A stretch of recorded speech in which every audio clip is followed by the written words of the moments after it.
Olá, seja muito bem-vindo ao nosso programa Terra, Meu Amor, retomando nossas gravações esse ano de 2023. E hoje eu trouxe um convidado muito especial para abrir nossos trabalhos desse ano, vocês vão conhecê-lo, mas assim, para dar aquela mensagem de boas-vindas, como sempre, eu vou começar o nosso encontro trazendo um poema. E dessa vez eu escolhi a Adélia Prado, nossa querida Adélia Prado, para trazer um poema dela para nos inspirar. E o poema diz assim: quando eu nasci, um anjo esbelto, desses que tocam trombetas, anunciou: vai carregar bandeira. Cargo muito pesado para a mulher, essa espécie ainda envergonhada. Aceito os subterfúgios que me cabem, sem precisar mentir. Não tão feia que eu não possa casar. Eu acho o Rio de Janeiro uma beleza. E ora sim, ora não, eu creio em parto sem dor. Mas o que eu sinto, escrevo. Cumpro a sina. Inauguro linhagens, fundo reinos. Dor não é amargura. Minha tristeza não tem pedigree. Já a minha vontade de alegria, a sua raiz vai ao meu avô. Vai ser coxo na vida, isso é maldição para homem. Mulher é desdobrável. Eu sou. Então, assim, é com esse convite para esse feminino forte que nós precisamos convocar nesse momento, um feminino no homem e na mulher, aqui abordado não como gênero, mas como esse princípio, né, de ternura, de carinho, de cuidado. Então, é com esse feminino forte que nos inspira a Adélia Prado, que eu trago para apresentar para vocês nosso querido Carlos Alberto Bocuí. Carlos, seja muito bem-vindo ao nosso programa Terra, Meu Amor. É uma alegria muito grande abrir nossos trabalhos com você. E eu vou apresentar seu vastíssimo currículo para os nossos telespectadores terem um contato mais próximo com a sua trajetória. Então, o Carlos, ele é fundador e presidente do PROAM, que é o Instituto Brasileiro de Proteção Ambiental, membro do Observatório do Meio Ambiente do Poder Judiciário do Brasil e membro da coordenação do Observatório da Governança Ambiental do Brasil. Ele possui mestrado em Gestão Ambiental pela Fundação Getúlio Vargas e extensão em Economics of Climate Change da Universidade de Oxford, no Reino Unido, né? Ele foi conselheiro do CONAM, que é o Conselho Nacional de Meio Ambiente, e também ele representou o CONAMA na comissão de acompanhamento do PROCONV, que é o Programa de Controle da Poluição do Ar e de Gerenciamento Costeiro, né? Também esteve representando o Brasil nas conferências do clima das Nações Unidas, do Peru e em Paris, né? E também ele é palestrante internacional e tem vários prêmios, né? E também ele é coautor de livros. Então é um vastíssimo currículo. Carlos, é uma alegria muito grande ter você aqui no Terra, Meu Amor. Eu gostaria de começar a nossa conversa, Carlos, tendo uma reflexão. Você é especialista em gestão ambiental e também em políticas públicas. Nós estamos vivendo um momento de um Brasil novo, um Brasil que acena com novas possibilidades de políticas públicas, com novos engajamentos. Então, eu queria saber como é que você está percebendo esse cenário atual e os desenhos possíveis para que a gente possa assumir o Brasil numa outra perspectiva. Bom, Regina, em primeiro lugar, eu gostaria de agradecer a oportunidade e pelas suas palavras tão bonitas, e você é sempre muito envolvente, né? Isso cria um clima muito agradável para a gente. Então, a vida, que é o meio ambiente, que é a transição civilizatória, e para contextualizar esse momento que nós estamos vivendo, né? Eu acredito que hoje nós vivemos um momento como se fosse um momento de parto, né? porque você tem um processo de gestação de um novo horizonte para a humanidade, de um novo horizonte para a sociedade brasileira, e que nós passamos por um tremendo período de confusões, não é? Aí, acentuado pela Covid, né, por essa transformação que levou as pessoas para dentro das suas casas e para dentro de si mesmas, né, por essa companhia, para muitos foi forçada, né, mas ela foi muito saudável, porque remeteu todo mundo a uma reflexão sobre o que é essencial na vida, não é? Na proteção da sociedade contra uma doença, contra um problema que vitimou tantas pessoas. E, por outro lado, você tem um momento geopolítico global, onde as tensões são muito intensas, você tem uma perda da perspectiva das Nações Unidas como fator indutor de paz, há uma perda do multilateralismo colaborativo das nações, e aí você tem guerra da Ucrânia, né?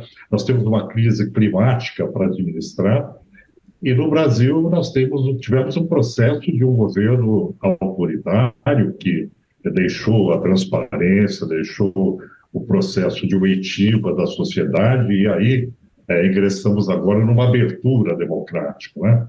Que vai demandar um grande processo de articulação da sociedade para cobrar do governo respostas realmente positivas com relação ao cumprimento da normativa ambiental, da plena participação social, da liberdade científica no processo decisório, né?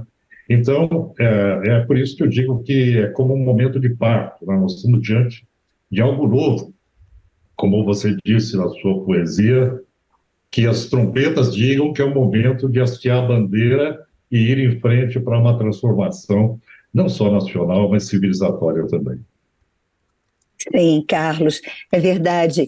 E eu acho que nesse momento, assim, como você muito bem pontuou, a gente tem a oportunidade, a partir de uma crise que foi colocada, uma crise civilizatória em vários níveis, econômico, político, social, ambiental, de uma ressignificação. Então, assim, gostaria de saber como é que você percebe essa ressignificação nesse momento, quais seriam os aspectos dessa transição civilizatória que você percebe que seriam determinantes para que a gente pudesse, possa, por exemplo, integrar uma cultura de paz. O que move as ações para a paz, no seu entendimento? Para mim, Regina, o elemento mais forte é a essência, que é a questão ética, a ética para com a vida, né? Esse elemento que é fundamental de respeito à realidade planetária, à realidade da humanidade, no sentido de respeito ao próximo, né? Se a gente pensar o que é a paz, né, muito pouco a gente para pensar o que é a paz. Mas há definições muito interessantes, como a de Benito Juárez, presidente do México, que dizia que a paz é o respeito ao direito alheio, né? Quer dizer, é o limite que você tem no sentido de que todos têm direito, né? Por outro lado, você tem elementos fundamentais que é uma nova percepção hoje de que nós temos uma interdependência de todas as espécies vivas, não é?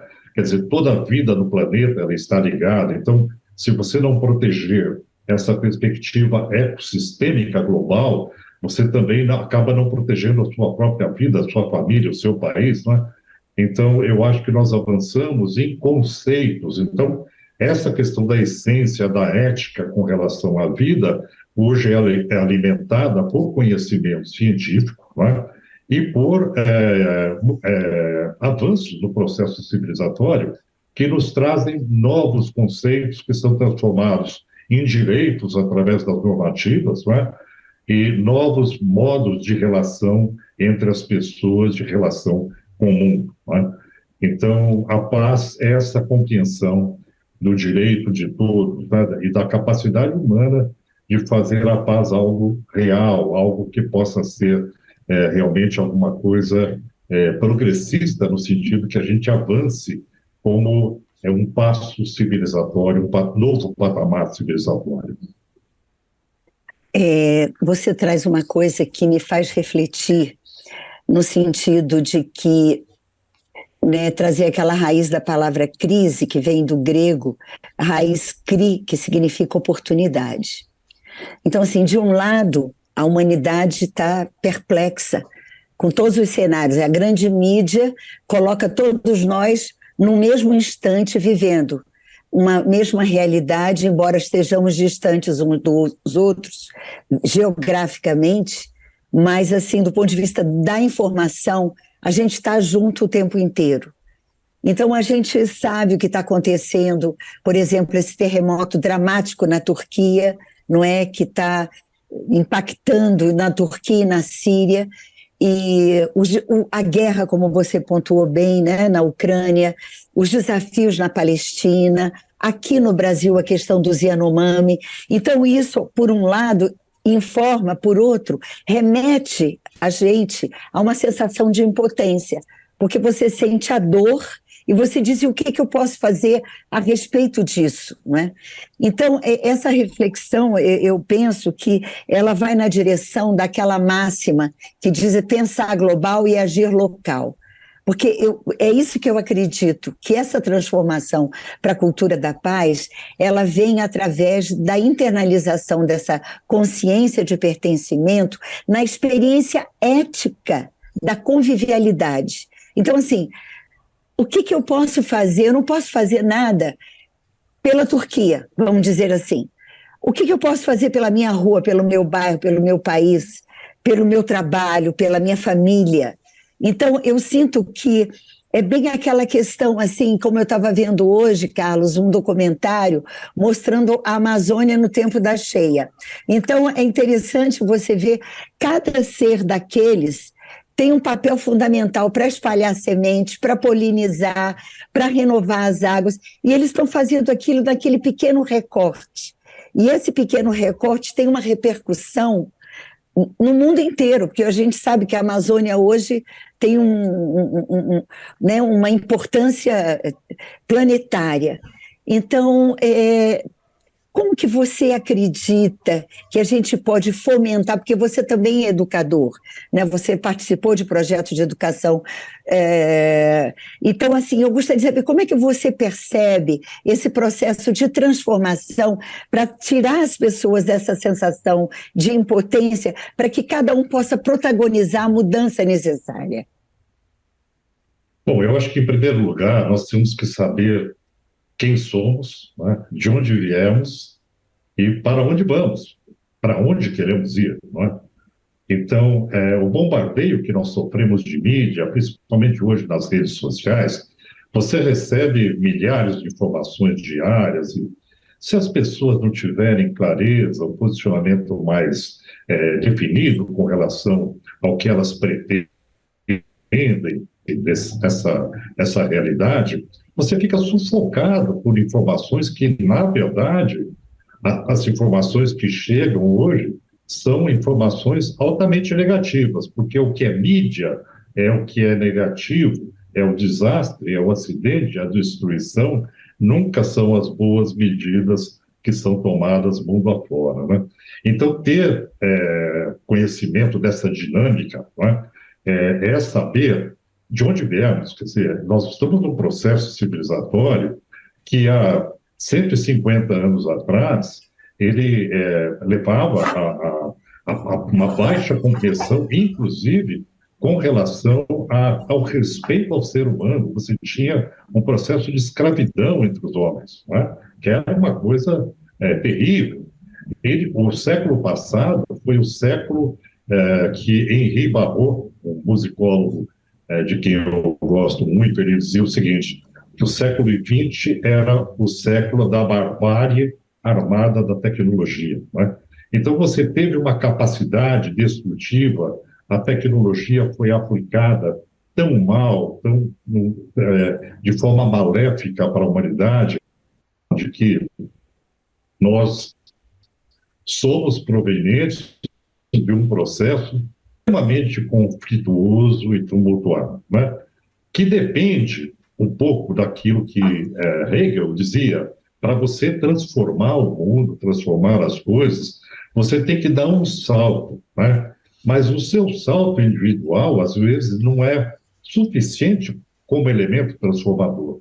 Então, você tem que ter um nível das consciências humanas na face do planeta preparadas num estágio que todos possam dar esse salto, né? Então, esse momento do salto da consciência, que Hegel colocava como sendo o Zeitgeist, o espírito do tempo, né, que levaria a esse processo, é o que nós temos que semear, né? Como é que a gente pode alimentar as consciências humanas como educadores, por exemplo, de vida, para que você possa chegar ao momento de vivenciar esse salto. Será que nós já não vivenciamos alguma coisa assim? Quando você, por exemplo, coloca a questão da paz, eu vejo isso claro a partir do século passado, dos anos 50, né? Quando Portinari pintou, na década de 60, o quadro para o saguão das Nações Unidas, foi um momento em que há um marco em que a questão da paz era para a humanidade a coisa mais importante. Né? Então, esse já foi um salto extraordinário. Agora, essa realidade de hoje demonstra que todos os avanços de conceito que nós tivemos, eles não se consubstanciaram na prática. Também, tudo, né? tudo certinho. Nós temos um momento em que isso não é real. Não é real na Ucrânia, não é real para a Rússia, não é real em tantas guerras localizadas na África. Não é? Então, essa perspectiva, ela deve ser perseguida por todos nós. Né? Acho que o primeiro passo que a humanidade deve realmente almejar é um estado de paz. E para isso você tem que ter uma série de condições de equidade, você tem que ter água para todos, né, que é um elemento essencial para a vida. E aí vale até um pouquinho lembrar de Mikhail Gorbachev, que depois de estudar tantos anos como presidente da União Soviética, os conflitos globais, ele chega à conclusão de que a estrutura, a base da paz, não seria uma base militarista, mas seria o acesso de todos aos recursos naturais com equidade. Né? Então, eu acho que a gente avançou bastante nesse conceito, nessa perspectiva daquilo que é essencial para a humanidade, que basicamente é o respeito ao outro, é a paz. E já que você trouxe a questão das Nações Unidas, né, vale a pena lembrar que nós estamos agora em março com a Conferência Mundial da Água, em que pela primeira vez a sociedade civil vai poder estar presente, participando dessa conferência, né? E o próprio Gorbachev já declarava, acho que em 97, nas Nações Unidas, que se o ser humano no futuro não promovesse uma nova gestão da água, a guerra entre os seres humanos seria através da água, né?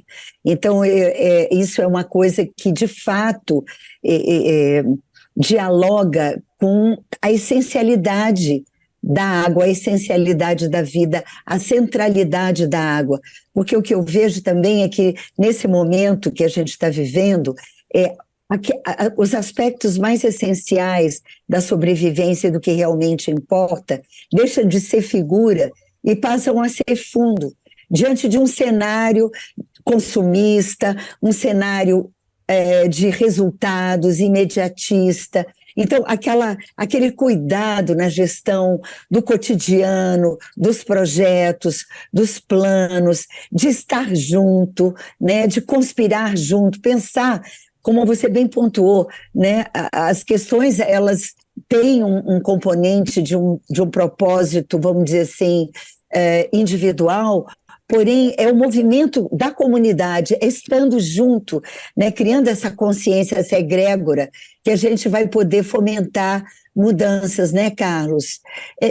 Você, como educador, você percebe que a gente, assim, no Brasil, e tem um potencial extraordinário, no entanto, assim, o aspecto da educação ambiental, especificamente, vem sempre revestido de um delay, de um atraso. as informações que a gente tem sobre as mudanças climáticas, por exemplo, que demandam uma resposta da sociedade, vão chegando de uma forma não, vamos dizer assim, não estruturada para gerar essa informação num ponto que as pessoas possam se apropriar dessa informação. Fica parecendo tudo uma grande fofoca. Como é que você acha que a gente pode estruturar uma educação ambiental que evoque, fortaleça esses aspectos de mobilização para a nossa sociedade? Olha, eu acho que a questão essencial, Regina, é a percepção de que nós estamos no antropoceno. Nós temos que explicar para as pessoas o que é o antropoceno, que é o extrapolamento do limite da cidade de suporte do planeta, do crescimento excessivo das atividades humanas, não é?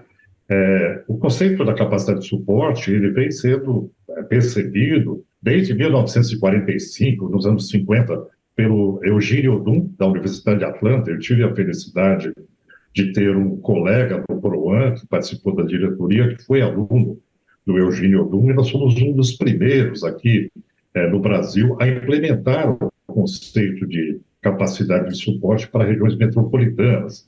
Então, se percebe que as pessoas ainda encaram o mundo como se ele fosse um horizonte infinito, não é? Como se ele fosse passível de um crescimento infinito. Quando eu vejo um governo falando em crescimento, eu me assusto um pouco, porque a realidade hoje aponta para desenvolvimento. Você não pode mais medir as coisas pelo produto interno bruto, que é uma conta errada. Se você tiver fabricação de canhão, de arma, do que for, de elemento que possa fazer mal para a sociedade, mas entre num processo produtivo, isso entra na conta do PIB. Parece que a sociedade está produzindo, está crescendo. Então, o indicador correto é o IDH, é o Índice de Desenvolvimento Humano, né? Então, como é que você passa isso para a sociedade, para o cidadão comum? É preciso um processo de educação formal e informal intenso, né? E para a educação formal, eu acredito muito na possibilidade de uma revisão do conhecimento humano.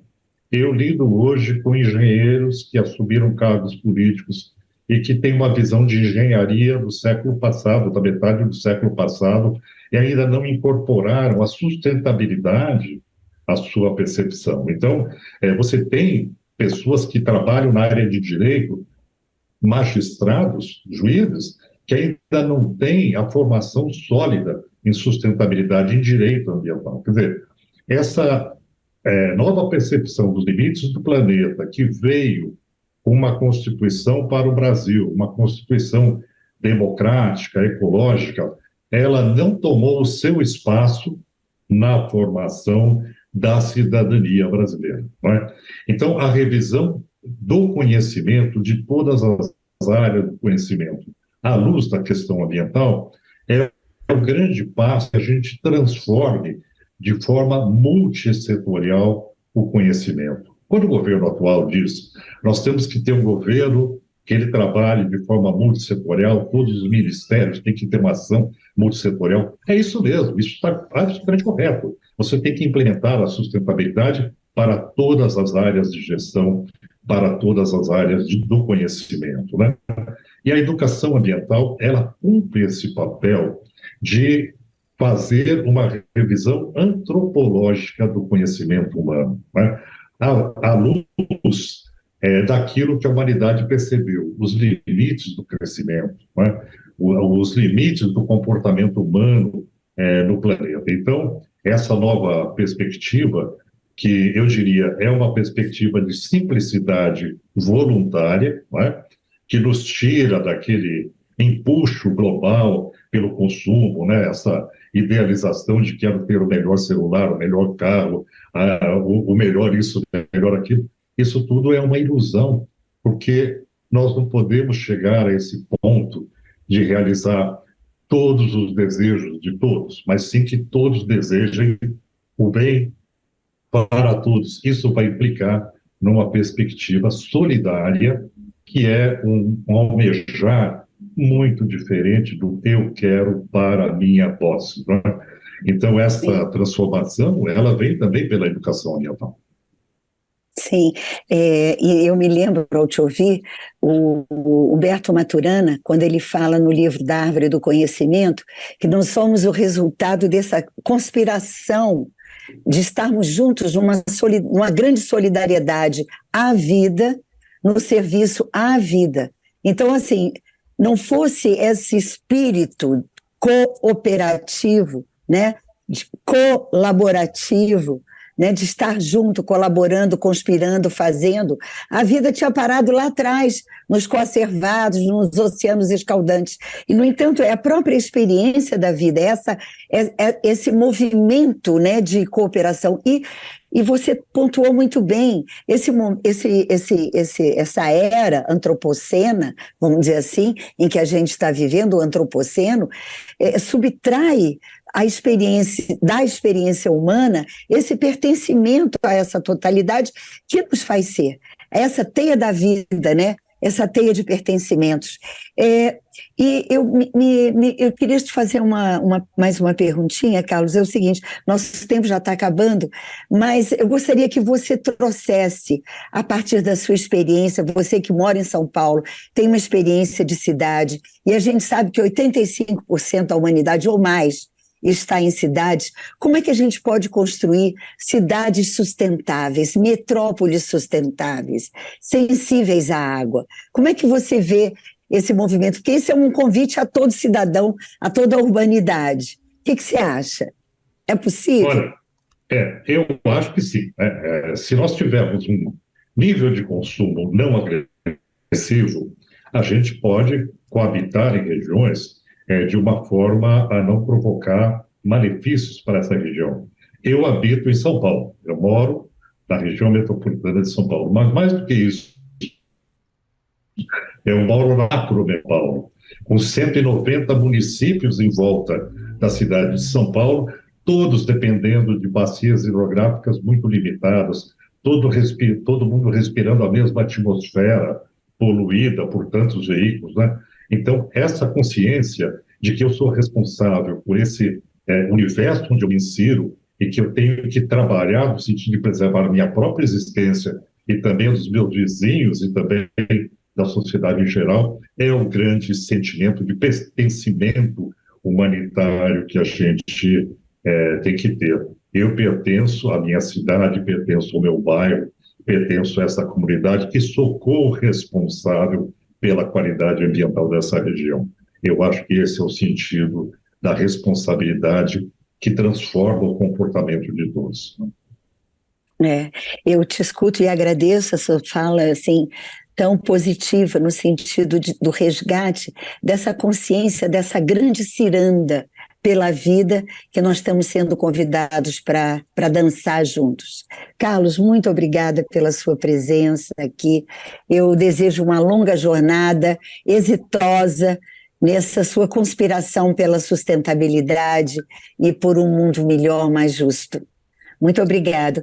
E a você que esteve com a gente até agora, até o nosso próximo encontro. Obrigada. Até lá.